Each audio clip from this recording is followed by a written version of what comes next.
जय Hind, Vande Mataram dear student. स्वागत है आपका आपके अपने YouTube लर्निंग प्लेटफॉर्म माई डीडीयू यूनिवर्सिटी पे। स्टूडेंट्स, मैं आपका अपना एजुकेटर शुभम सर आज आपके लिए लेकर अवेलेबल हूं एक और इम्पॉर्टेंट वीडियो। जी हाँ स्टूडेंट्स, आज मैं हमारे जो स्टूडेंट सेमेस्टर के स्टूडेंट हैं, चाहे वो फर्स्ट के हैं, थर्ड के हैं, जिन्होंने भी साइबर लॉ को फिफ्थ के हैं, चाहे फिफ्थ किसी सेमेस्टर के किसी यूनिवर्सिटी के स्टूडेंट्स हैं, उनके लिए मैं एक साइबर लॉ का एक मॉडल पेपर लेकर अवेलेबल हूँ। स्टूडेंट्स, इस वीडियो की डिमांड आपसे बहुत देर से आ रही थी कि सर एग्जामिनेशन बहुत पास है, हमको बिल्कुल आइडिया नहीं कैसे क्वेश्चन आएंगे, इसका एक आप मॉडल पेपर करा दो। तो स्टूडेंट, मैं आज वो मॉडल पेपर लेकर अवेलेबल हूं।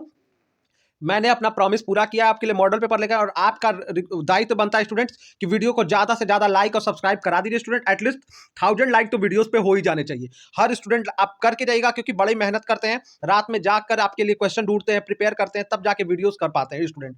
ठीक है, तो मैं अपना 100% दे रहा हूँ और आपसे भी वही एक्सपेक्ट कर रहा हूँ। ठीक है, तो चलिए पहला क्वेश्चन देखते हैं क्या कह रहा है। इंफॉर्मेशन सिक्योरिटी में CIA का फुल फॉर्म क्या है? तो स्टूडेंट, इंफॉर्मेशन सिक्योरिटी में हम बात करें, CIA का जो फुल फॉर्म है वो हो जाता है कॉन्फिडेंशियलिटी, इंटीग्रिटी, अवेलेबिलिटी। ठीक है, तो इंफॉर्मेशन सिक्योरिटी में जो CIA का फुल फॉर्म हो जाता है वो कॉन्फिडेंशियलिटी, इंटीग्रिटी, अवेलेबिलिटी हो जाता है। ऑप्शन ए हमारा राइट रहेगा। ठीक है, इसका राइट आंसर रहेगा ऑप्शन ए। दूसरा क्वेश्चन देख लेते हैं। दूसरा क्वेश्चन कह रहा है स्टूडेंट, वाईफाई को हैक करने के लिए किस टूल का इस्तेमाल किया जाता है? तो स्टूडेंट, वाईफाई को हैक करने के लिए एयर क्रैक एनजी का इस्तेमाल किया जाता है। राइट आंसर हो जाएगा option C, air crack NG का इस्तेमाल हम किसी भी वाईफाई को हैक करने के लिए इस्तेमाल करते हैं। चूंकि स्टूडेंट ये पेपर आपका साइबर लॉ का पेपर है, तो इस पेपर में आपको साइबर सिक्योरिटी, कैसे लेन देन करना है, कैसे बचना है, इंटरनेट सिक्योरिटी एक्ट क्या है, रेगुलेशन IT एक्ट क्या है, ये सब आपको अच्छे से पढ़ के जाना ही पड़ेगा। चलते हैं थर्ड क्वेश्चन की तरफ। तो स्टूडेंट, ये क्वेश्चन कह रहा है, हैकिंग गैर कानूनी और कानून की नजर में एक दंडनीय अपराध है? तो बिल्कुल स्टूडेंट, ये सत्य स्टेटमेंट रहेगा। इसमें आपको मैंने दो ही ऑप्शन इसलिए रखा है कि ये मतलब आपको ये इसको दो ही आंसर हो सकता है, सत्य या सत्य, इसमें से कोई नहीं, पता नहीं, या जो भी है कह नहीं सकते। तो स्टूडेंट, ये एक सही स्टेटमेंट है, तो इसको हम राइट स्टेटमेंट मानेंगे। नेक्स्ट क्वेश्चन देख लेते हैं। नेक्स्ट क्वेश्चन कह रहा है, DES की फुल फॉर्म क्या है? तो स्टूडेंट, DES की फुल फॉर्म की हम बात करेंगे तो DES का फुल फॉर्म हो जाता है डिजिटल इंक्रिप्शन स्टैंडर्ड। DES को फुल फॉर्म क्या कहते हैं? डिजिटल इंक्रिप्शन स्टैंडर्ड इसका फुल फॉर्म हो जाता है। ठीक है, ये थोड़ा थोड़ा जो फुल फॉर्म बहुत इंपॉर्टेंट है, इसको आपको देख लीजिएगा। ये जो इंक्रिप्शन स्टैंडर्ड है स्टूडेंट, ये बताता है कि जो चीज़ें का इस्तेमाल, आप साइट का इस्तेमाल करें, वो डिजिटली इंक्रिप्टेड है, यानी सिक्योरिटी इस पर दी गई है, फायरवॉल दिया गया। फायरवॉल क्या करता है स्टूडेंट? अगर फायरवॉल से भी क्वेश्चन पूछता है तो फायरवॉल क्या करता है स्टूडेंट? वायरस को अटैक करने से, साइट पे हैकर्स को अटैक करने से रोकता है। फायरवॉल स्ट्रॉन्ग, जिस साइट का, जिस सर्वर का फायरवॉल स्ट्रांग होता है स्टूडेंट, वहां पे मालवेयर का अटैक का खतरा कम होता है, उस पे हैकर्स को हैकिंग, उस वेबसाइट के हैक होने का खतरा कम होता है। ऐसा नहीं होता है, और जब फायरवॉल में कुछ कमी रह जाती है तो उसमें कोई लूप रहता है स्टूडेंट, तो साइट हैक हो जाती है।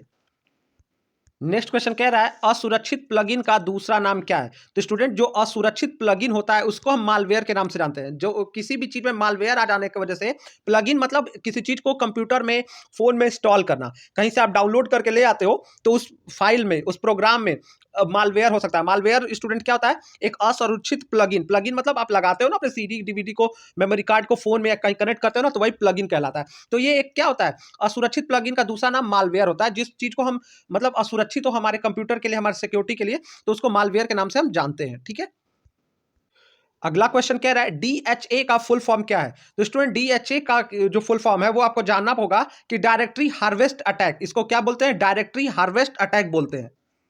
तो राइट आंसर हमारा ऑप्शन ए हो जाएगा, डायरेक्टरी हार्वेस्ट अटैक DHA का फुल फॉर्म है। अगला क्वेश्चन कर रहा है, इनमें से कौन सा एक एंटीवायरस सॉफ्टवेयर है? बड़ा इंपॉर्टेंट क्वेश्चन है, इस तरह के क्वेश्चन आपको एग्जाम में मिलेंगे स्टूडेंट। तो एंटीवायरस सॉफ्टवेयर क्या होता है? एंटीवायरस होता है स्टूडेंट, ये तो सब जानते हो कि फोन की, आपकी कंप्यूटर की, PC की रक्षा करता है, आपके डेटा को सिक्योर रखने में मदद करता है।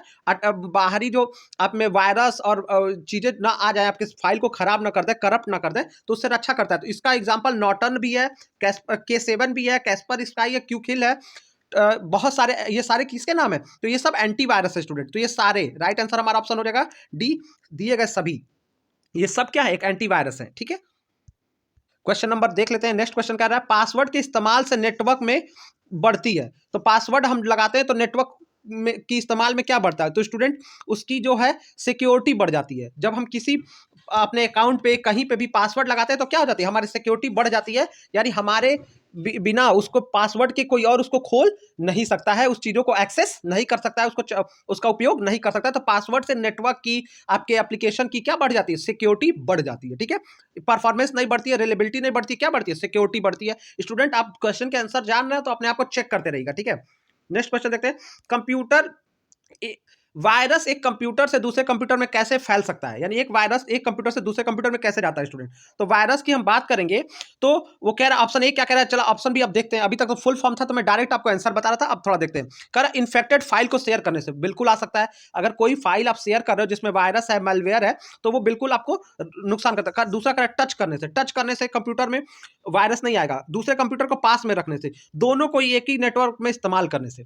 अगर एक वाईफाई पे दोनों कंप्यूटर इस्तेमाल हो रहे हैं एक नेटवर्क पे, तो स्टूडेंट उससे वो नहीं है। फाइल जब हम क्या होता है इन्फेक्टेड फाइल शेयर करते हैं, अगर कोई दूसरा फाइल ऐसा फाइल शेयर कर दो कि जिसमें वायरस हो और उसको दूसरे कंप्यूटर में भेज दिया जाए, दूसरे फोन में भेज दिया जाए, तो वो दोनों खराब हो सकते हैं। ठीक है, यहाँ पे स्टूडेंट हम कंप्यूटर और फोन एक ही तरह का आजकल होता है, तो हम समझ रहे हैं क्योंकि अब टच वाले कंप्यूटर्स भी आ रहे हैं, तो इन्फेक्टेड फाइल शेयर करने से ही वायरस फैलता है। तो अगला क्वेश्चन कर रहा है निम्न में से कौन सा एक मैलवेयर का उदाहरण है स्टूडेंट। तो स्पाईवेयर, स्पाई मतलब होता है जो निगरानी रखता है, जो जासूसी करता है। आपके फोन में बहुत सारे ऐप होते हैं स्टूडेंट जो परमिशन ले लेते हैं, वैसे ही कंप्यूटर में होते हैं, तो वो कैमरा को ऑन रखते हैं, आपके डायरेक्टरी को चुरा लेते हैं, वो नजर रखने वाला। स्पाईवेयर भी एक मैलवेयर आता है। मैलवेयर में कई प्रकार है स्टूडेंट, तो एक स्पाईवेयर है, दूसरा वायरस है, ट्रोजन है, तो ये सब एक तरह का मैलवेयर है। मैलवेयर एक तरह का स्टूडेंट क्या होता है, कंप्यूटर को नुकसान करने वाला फाइल, कंप्यूटर को नुकसान करने वाला जो एलिमेंट होता है, आप एप्लीकेशन भी हो सकता है। तो ये स्पाईवेयर भी होता है, वायरस भी होता है और ट्रोजन भी होता है, ट्रोजन हॉर्स जिसको हम कहते हैं। ठीक है, अगला क्वेश्चन स्टूडेंट, हम सब लोग इंटरनेट इस्तेमाल करते हैं तो हमको जागरूकता होनी चाहिए। अगला कह रहा है निम्न में से किस प्रकार की वेबसाइट पर अपनी व्यक्तिगत जानकारी दर्ज नहीं करनी चाहिए, यानी किस तरह की साइट पर अपनी व्यक्तिगत जानकारी को दर्ज नहीं करना चाहिए। तो स्टूडेंट ए ऑप्शन कह रहा है जिन वेबसाइट की एड्रेस की शुरुआत में HTTP नहीं होता है, यानी जिन साइट की स्टार्टिंग में हम देखते हैं ना HTTP के बाद हमारा जैसे HTTP/ डाल के google.com लिखते हैं तो गूगल खुलता है। ठीक है, इसी तरह से सारे वेबसाइट के जो ट्रस्टेड वेबसाइट है उसमें HTTP तो होता ही है।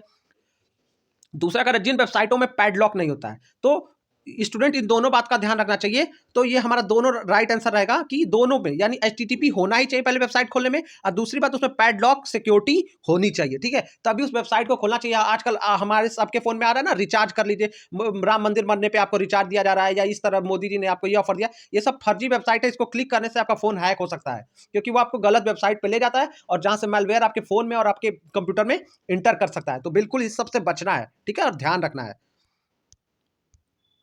तो स्टूडेंट अगला क्वेश्चन कर रहा है निम्न में से कौन सा जो सॉफ्टवेयर है आपके कंप्यूटर की जासूसी करता है एवं संबंधित सूचनाओं को आदान प्रदान करता है। तो स्टूडेंट मैंने आपको इससे पहले अभी एक क्वेश्चन में बताया था कि देखिए ट्रोजन हॉर्स जो होता है एक तरह का खतरनाक वायरस होता है जो जल्दी डिलीट ही नहीं होता है। वायरस भी एक तरह का मेलवेयर है। स्पाईवेयर क्या करता है, वो निगरानी करता है, वो आपके फोन में ऑटोमेटिकली इंस्टॉल हो जाएगा, आप कहां जा रहे हो आपको लोकेशन को ट्रैक करेगा, कॉन्टैक्ट को ट्रेस करेगा, आपके कैमरे को ऑन रखेगा। ठीक है स्टूडेंट, तो ये स्पाईवेयर होता है। ठीक है, स्पाईवेयर ये होता है। आपने असुर वेब सीरीज देखी तो देखते हैं कैसे फोन सबका हैक होता है, क्योंकि वो कैमरा ऑटोमेटिक उससे परमिशन ऐप आपसे ले लेता है और वो हिडन में छुपा हुआ होता है, तो वो आपके कैमरे को चलाता रहता है। भले ही आप, अगर आपका नेट ऑन है तो अगर आपका वो क्या आता है, आपकी वीडियोज और फुटेज कैप्चर होती रहती है, तो वो आपके डेटा को, सामग्री को, लोकेशन को, सबकी चोरी स्पाईवेयर कर लेता है। और वायरस क्या होता है, आपके फाइल को जाके करप्ट कर देता है, खराब कर देता है।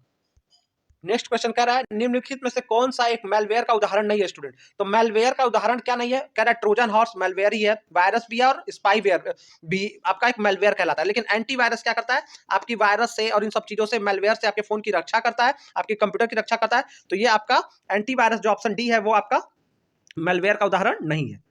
नेक्स्ट क्वेश्चन देख लेते हैं। नेक्स्ट क्वेश्चन कर रहा है निम्न में से किस प्रकार के वेबसाइट अटैक के द्वारा आपको चाही गई वेबसाइट की जगह अन्य वेबसाइट पे ले जाया जाता है। अब देखिए, आप कहीं ले जाते हो ना, बहुत सारा आप इंटरनेट पे कुछ खोलते हो स्टूडेंट, इतने ऐड और वो बने रहते हैं कि आप सही जगह नहीं जा पाते। आप खोलते हो कुछ और हो, मूवी डाउनलोड करने जाते हो, सॉन्ग डाउनलोड करने जाते हो और दूसरे जगह पहुंच जाते हो, वहां पे कुछ और ही एड वेड दिखाया जाता है। तो ये इस तरह का, ये सब साइबर स्टूडेंट अटैक ही है एक तरह का, कि आपको मिसलीडिंग इन्फॉर्मेशन देख के आपको एक वेबसाइट से दूसरे वेबसाइट पे जंप करा दिया जाता है। तो कह रहा है, वही कह रहा है कि आपको साइबर अटैक द्वारा आपको चाही गई वेबसाइट की जगह अन्य वेबसाइट पे ले जाया जाता है।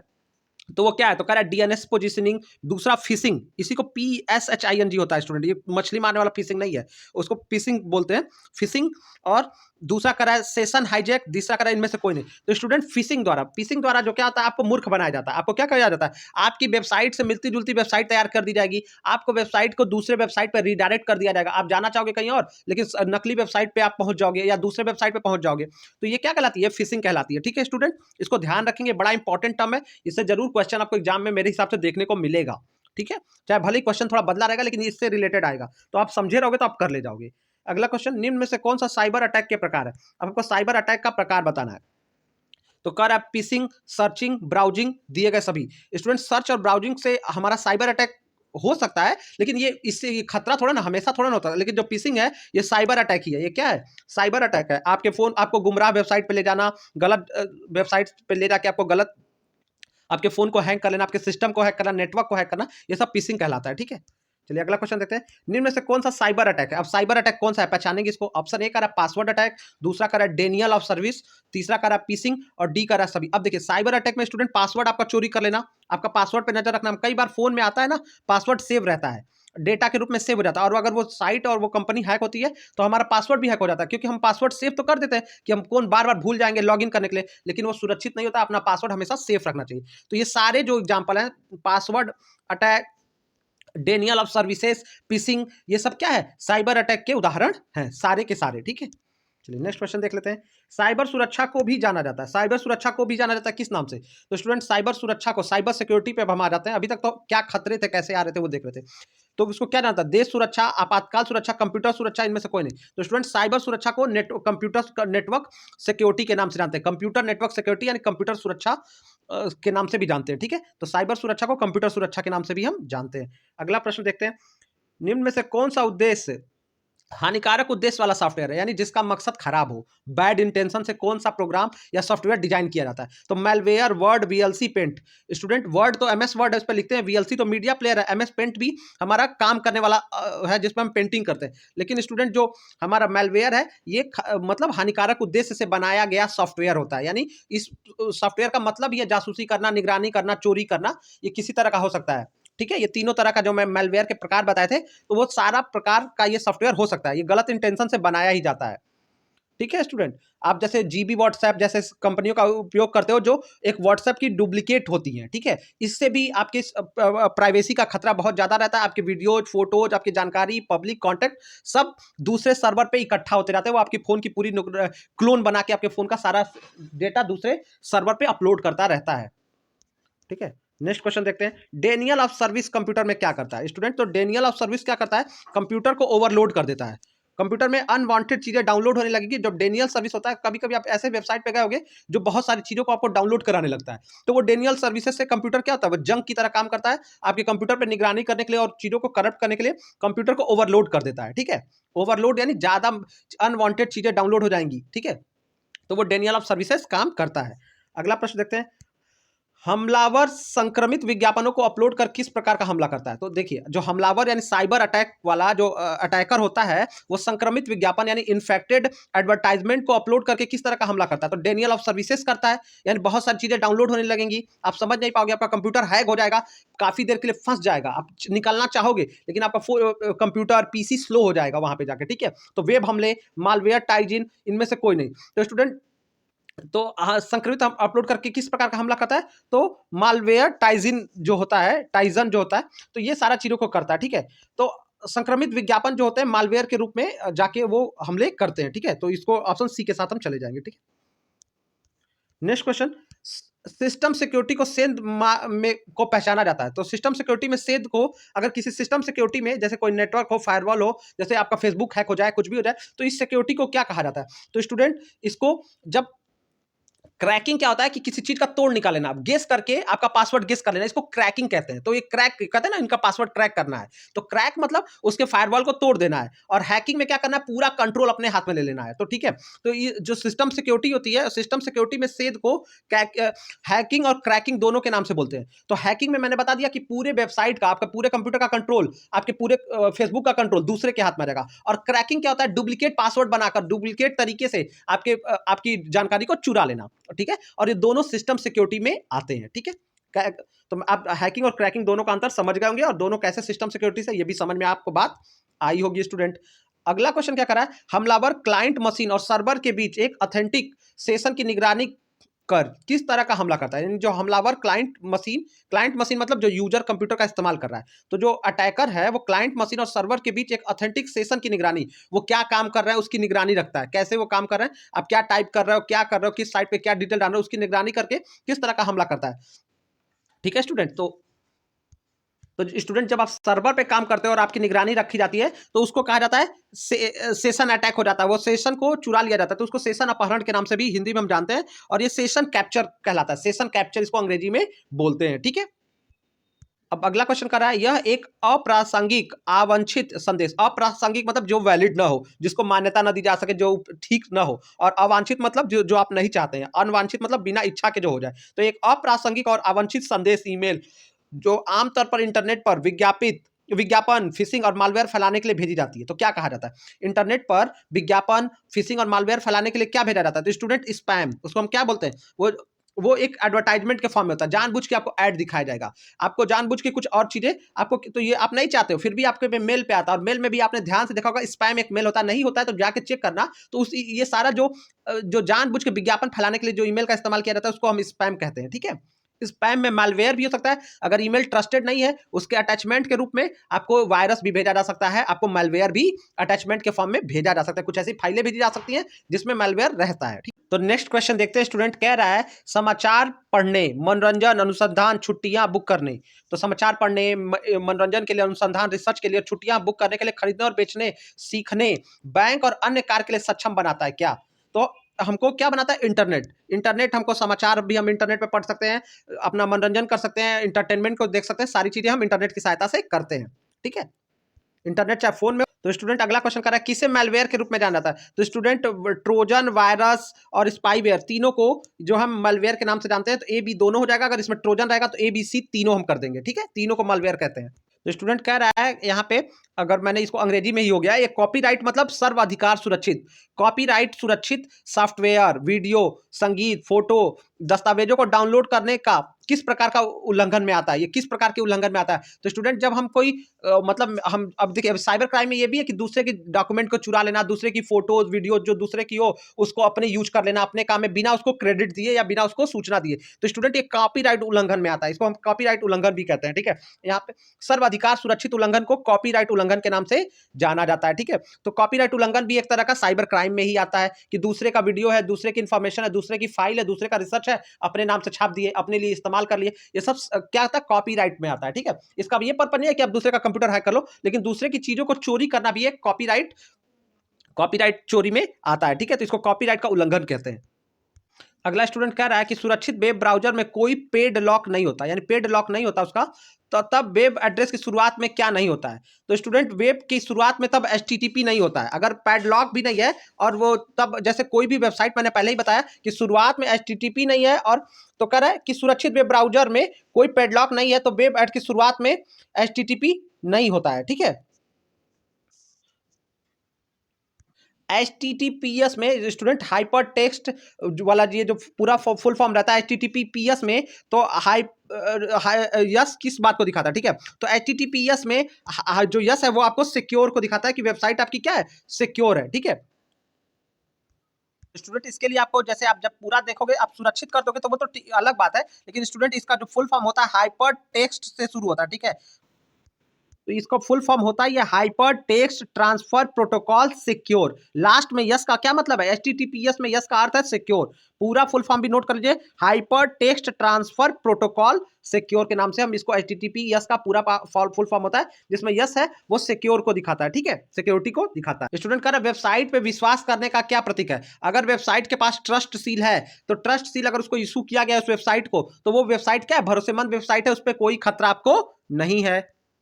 तो स्टूडेंट अगला क्वेश्चन कर रहा है प्राइवेसी सील, यानी प्राइवेसी आपका सिक्योर रहेगा, बिजनेस प्रैक्टिस सील, यानी आप जो बिजनेस का रिलेटेड काम कर रहे हो उस पर भी वो इंटरनेट पे काम कर रहे हो उस पर भी सिक्योरिटी उस वेबसाइट पे बनी हुई है, व्यापार पहचान सील, ठीक है, सुरक्षा सील, सिक्योरिटी सील, किस प्रकार की सील है, तो इस सबको हम ट्रस्ट सील के नाम से जानते हैं, इस सबको क्या बोला जाता है, ट्रस्ट सील, सिक्योरिटी सील नहीं करेगा, सिक्योरिटी सील खुद ट्रस्ट सील के अंतर्गत आता है, इस बात को भी आपको ध्यान रखना है।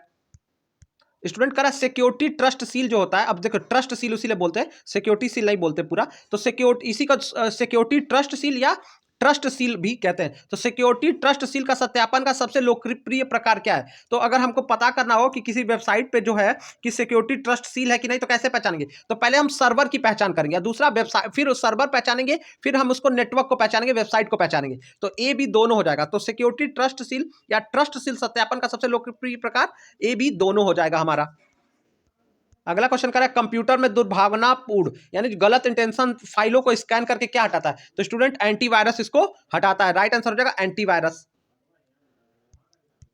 तो स्टूडेंट अगला कह रहा है अंतर्राष्ट्रीय साइबर सुरक्षा मानदंड है। अगर अंतर्राष्ट्रीय सुरक्षा आप आईएसओ का प्रयोग देखते हैं तो साइबर सुरक्षा के लिए जो मानदंड तय किया गया है तो आईएसओ 27001 को तय किया गया। आईएसओ 2701 मतलब 27001 को तय किया गया। ठीक है, 27001 को आईएसओ को तय किया गया है साइबर सिक्योरिटी मापदंड के लिए। ठीक है, इन सब तरह के क्वेश्चन को आपको सीधे रट लेना, जो पहले बताया या आप जो बताऊंगा सबको आपको रट लेना है। ठीक है, कि ये किस आईटी एक्ट में इसका उल्लंघन माना जाता है, इसके लिए किस कानून में प्रावधान है, तो इसको आपको ध्यान देना है। अगला क्वेश्चन कह रहा है भारत में साइबर अपराध और इलेक्ट्रॉनिक कॉमर्स से संबंधित कानून है। तो भारत में साइबर अपराध और इलेक्ट्रॉनिक कॉमर्स के लिए जो रूल बनाया गया कि किस तरह की चीजें हैं, कैसे आपको व्यापार करना है, साइबर क्राइम उससे कैसे बचना है और उसका उल्लंघन पे क्या जुर्माना आपको लगेगा, तो ये सारा कानून जो है वो आईटी एक्ट 2000 में इसका मेंशन किया गया। स्टूडेंट इस सब के लिए भी आप देखें ट्विटर से बड़ा भारत सरकार का विवाद चल रहा था कि ट्विटर भारत की जो है आईटी एक्ट को मानने से क्या कर रहा था, हम तो इंटरनेशनल प्लेटफॉर्म है और हम आपका एक्ट नहीं मानेंगे। तो भारत ने बोला कि अगर भारत में आपको अगर ये सारा चलाना जो एक्ट है ट्विटर अब, तो आपको इंडियन जो आईटी एक्ट को मानना पड़ेगा। ठीक है, और इसके अनुरूप ही यहाँ पे आपका जो है सोशल मीडिया प्लेटफॉर्म चलेगा। तो ये सारे कानूनों को मानने वाला जो एक्ट है वो आईटी 2000 कहलाता है। क्वेश्चन बड़ा इंपॉर्टेंट, अब थोड़ा टफ क्वेश्चन शुरू हो गया स्टूडेंट। अगला क्वेश्चन कर रहा है कंप्यूटर स्रोत कोड के साथ छेड़छाड़ करना किस प्रकार की धारा है?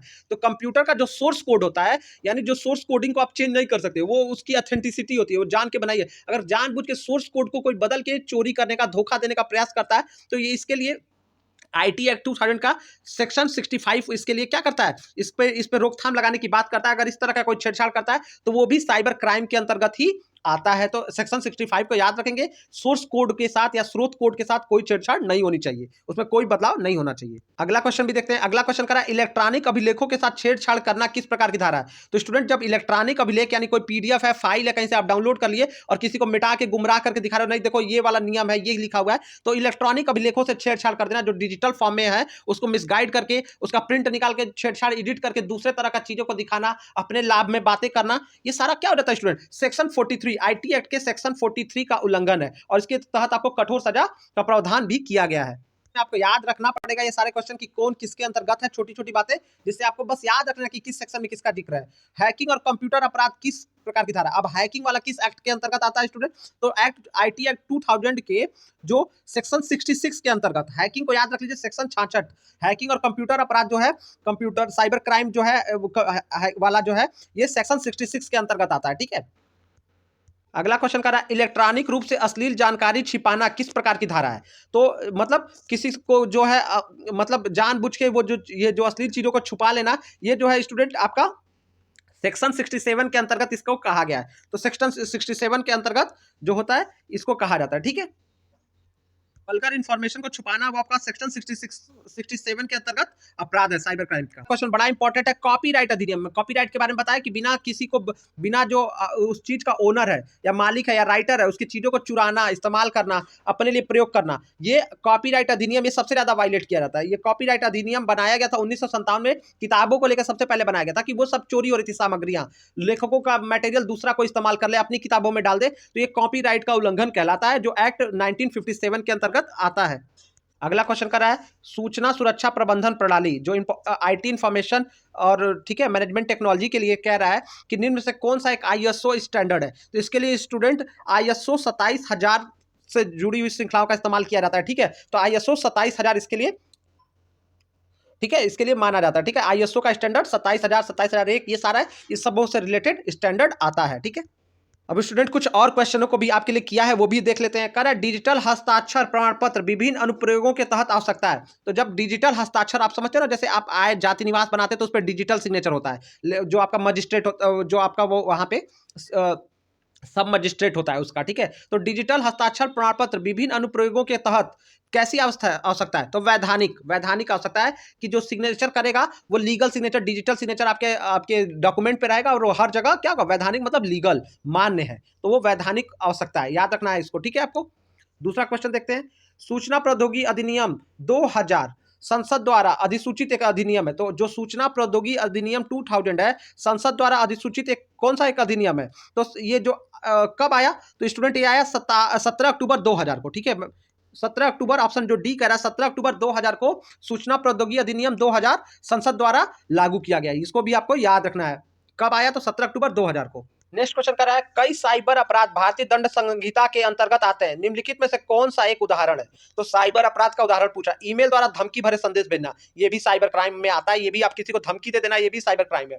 अगला क्वेश्चन कर रहा है, इलेक्ट्रॉनिक रिकॉर्ड की जालसाजी, मतलब उसका फेक रिकॉर्ड बना देना, फर्जी वेबसाइट बनाना और उपरोक्त सभी। तो स्टूडेंट ये सभी जो है ये साइबर क्राइम के क्या है, उदाहरण है। तो उपरोक्त सभी हो जाएगा, ए बी सी वाले तीनों ऑप्शन क्या रहेंगे, साइबर क्राइम के उदाहरण है। अगला क्वेश्चन देख रहे हैं, पूर्व अनुमति के बिना किसी कंप्यूटर का मूल्यांकन करना एक साइबर अपराध है, यानी किसी का पर्सनल कंप्यूटर बिना किसी को जाने बुझे उसका मूल्यांकन करना, उसको चेक करने लगना एक साइबर अपराध है, जो किसके अंतर्गत आता है। तो अगर स्टूडेंट आप बिना पूछे किसी का कंप्यूटर इस्तेमाल करते हैं, तो या आप फोन की बात नहीं की गई है, लेकिन यहाँ खासकर जब कंप्यूटर की इस्तेमाल की गई है और फोन में भी ये लागू हो जाता है स्टूडेंट, तो याद रखिएगा, बिना जानकारी के बताए किसी के फोन का आप मूल्यांकन कर उसमें देखने लगे क्या चीजें हैं क्या चीजें नहीं है, तो ये साइबर क्राइम का जो है वो जो शेड्यूल, जिसको धारा मतलब यहाँ शेड्यूल समझिएगा, धारा 66 का उल्लंघन माना जाता है, आईटी एक्ट 2000 के धारा 66 का उल्लंघन है, ठीक है, इसको भी आपको याद रखना है। अगला क्वेश्चन देखते हैं, जो 45वां क्वेश्चन स्टूडेंट रहेगा, 40 तो हमने दूसरे पीडीएफ से आपको करा दिए। अगला क्वेश्चन है, डैश का अर्थ है उस व्यक्ति से जिसे प्रमाण पत्र पर इलेक्ट्रॉनिक हस्ताक्षर जारी करने का लाइसेंस दिया गया। तो कौन डिजिटल हस्ताक्षर करता है, तो जिसको राइट रहेगा स्टूडेंट वही ना करेगा, तो उसको हम प्रमाणन अधिकारी कहते हैं।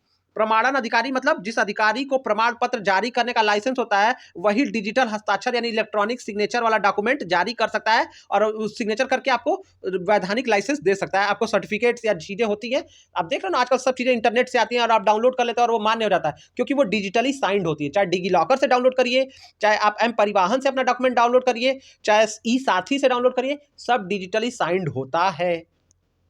डिजिटली साइंड से चीजें वेरीफाइड भी होती हैं, उसको क्यूआर को स्कैन करके आपका वेरिफिकेशन भी चेक कर लिया जाता है और अधिकारी का उसमें आप पे परमिशन भी होता है, ठीक है। अगला क्वेश्चन, डैश वह डेटा है जिसे सार्थक तरीके से व्यवस्थित या प्रस्तुत किया जाता है। किस डेटा को सार्थक तरीके से व्यवस्थित और प्रस्तुत किया जाता है स्टूडेंट, तो सूचना, इंफॉर्मेशन। इंफॉर्मेशन को क्या होता है कि इंफॉर्मेशन मतलब वह डेटा है, इंफॉर्मेशन या सूचना मतलब आप इंफॉर्मेशन समझिएगा, वह डेटा है जो सही तरीके से व्यवस्थित रूप में प्रस्तुत किया जाता है। अगला क्वेश्चन देखते हैं, निम्नलिखित का शोषण नकल दूसरों के अधिकारों को आवंटित करके लाइसेंस देकर नहीं किया जा सकता। तो किसका शोषण या नकल दूसरे को अधिकारों को आवंटित करके लाइसेंस देकर नहीं किया जा सकता, यानी आपको फेक सर्टिफिकेट लाइसेंस दे दिया जाए, नकली जाली दूसरों का होना चाहिए किसी और का, लेकिन आपको नकली बनाकर उसमें सिग्नेचर करके दिया जाए, तो ये क्या कहलाता है, तो वो किस तरह का नहीं किया जा सकता, तो पेटेंट डिजाइन। पेटेंट मतलब जो किसी के नाम पे रजिस्टर्ड है उसका नकली सर्टिफिकेट या नकली कॉपी किसी को साइन करके नहीं दी जा सकती। आपकी जो किताब भी स्टूडेंट पायरेटेड आती है, मतलब बिना प्रकाशक की अनुमति से उसकी किताब का नकली किताब छाप देना एकदम सेम टू सेम और कम पैसे में बेच देना, ये भी क्या कहलाता है, पेटेंट का और कॉपीराइट का उल्लंघन होता है।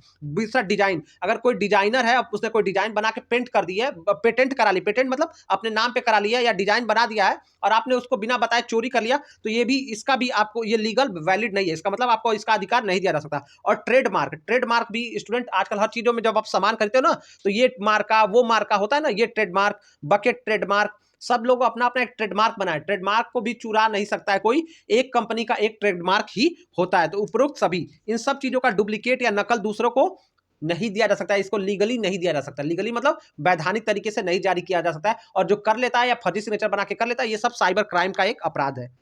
अगला क्वेश्चन, डाटा को इस प्रकार बदलना कि वो उपयोग योग्य न रहे तब तक परिवर्तन पूर्ववत न हो जाए। डेटा को एकदम चेंज कर देना कि वो योग्य न रह जाए जब तक वो परिवर्तन पूर्ववत न हो जाए, ठीक है। तो इस तरह का डेटा क्या कहलाता है स्टूडेंट, तो इनक्रिप्शन कहते हैं अंग्रेजी में, और हिंदी में उसके लिए शब्दों को इनक्रिप्ट करना, डेटा को उसके ओरिजिनल फॉर्म की तरफ ले जाने को कहते हैं इनक्रिप्शन। इनक्रिप्शन से डेटा इनक्रिप्ट करना मतलब उसको उसके ओरिजिनल फॉर्म में अरेंज करा देना, ठीक है। चलिए स्टूडेंट अगला क्वेश्चन देखते हैं, प्रमाणीकरण, यानी प्रमाणीकरण क्या होता है। तो प्रमाणीकरण के लिए स्टूडेंट कह रहा है कि रिमोट सिस्टम पर उपयोगकर्ता की पहचान सुनिश्चित करता है।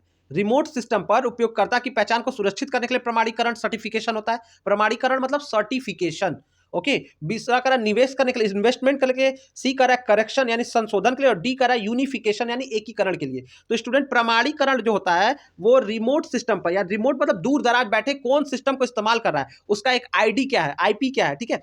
तो स्टूडेंट रिमोट सिस्टम पर उपयोगकर्ता की पहचान सुनिश्चित करने के लिए प्रमाणीकरण का प्रयोग किया जाता है, और ये प्रमाणीकरण इसी को कहते हैं जब हम यूजर को पता लगा लेते हैं कि कौन सा यूजर या कहां पे कोई यूजर काम कर रहा है, कि बॉट काम कर रहा है, कि क्या हो रहा है, तो उसको प्रमाणीकरण के कैटेगरी में रखते हैं। अगला क्वेश्चन देख लेते हैं स्टूडेंट। सरकारी सेवा डिलीवरी के लिए सूचना और संचार प्रौद्योगिकी आईसीटी का एक अनुप्रयोग है। तो स्टूडेंट कह रहा है सरकारी सेवा डिलीवरी के लिए यानी प्रदान करने के लिए, यहाँ डिलीवरी मतलब प्रदान करने से, ठीक है। तो सरकारी सेवा प्रदान करने के लिए सूचना और संचार प्रौद्योगिकी यानी आईसीटी का एक अनुप्रयोग है, क्या कहलाता है, उसको हम कहते हैं student electronic governance, e governance के नाम से हम इसको इस्तेमाल करते हैं। ये सरकारी सेवा आपको पहुंचाता है, ई गवर्नेंस से ही हमको सरकारी सारी जो सुविधाएं, सर्टिफिकेट, प्रमाण पत्र हमको ई गवर्नेंस के थ्रू प्रोवाइड कराए जाते हैं, ठीक है। तो स्टूडेंट इस तरह से हमने आपके लिए बहुत सारे क्वेश्चन कर दिए हैं। आशा करता हूं कि आपको वीडियो लेक्चर अच्छा लगा होगा। तो स्टूडेंट वीडियो को लाइक, सब्सक्राइब, शेयर जरूर करिएगा। स्टूडेंट एटलीस्ट कम से कम 1000 लाइक तो चैनल पे कर की जाएगा, क्योंकि आप लोग देखते बहुत ज्यादा हो, लाइक वाइक नहीं करते। तो स्टूडेंट लाइक करना, शेयर करना, सब तक वीडियो पहुंचाना है। और सबसे इंपॉर्टेंट बात जो अब बता रहा हूं, जो वीडियो लास्ट तक सुनेगा स्टूडेंट, आप हमसे और सारे क्वेश्चन के पीडीएफ की भी डिमांड कर सकते हो। आपको आप टेलीग्राम ग्रुप में, व्हाट्सएप ग्रुप में हम कोशिश करेंगे आपको दे दे। तो स्टूडेंट वहां पे ज्वाइन करिएगा और हमसे कमेंट करिएगा, तो आपको प्रोवाइड करा दिया जाएगा। टेलीग्राम पे भी हम और सारा अपलोड करने की कोशिश करेंगे, वहां से भी आप प्राप्त कर सकते हो। तो स्टूडेंट मिलते हैं नेक्स्ट वीडियो में, तब तक अपना ध्यान रखिए, अच्छी तैयारी करके लाई जाइए एग्जाम के लिए। आपको गुड लक।